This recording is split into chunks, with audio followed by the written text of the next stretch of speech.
Thank you, Universal TV. Somali Community Association of Queensland.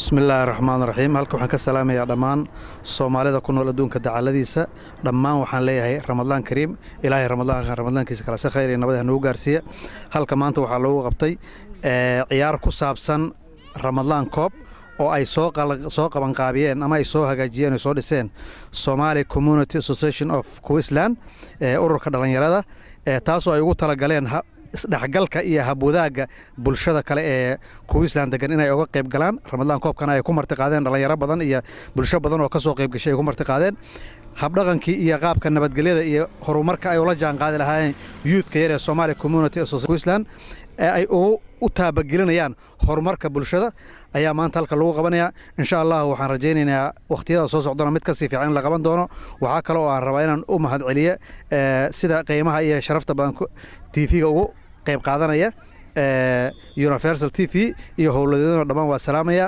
Congratulations to the Somali Association of Queensland for the great work that they have done with putting this game of football on.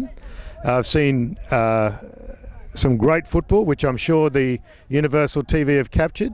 Some very intense football. That first game I saw between Acacia Ridge and Inala. Going to be a fun competition. Played in good spirits. Hard football, but played in good spirits. That's wonderful to see the young men playing hard with passion. I love it.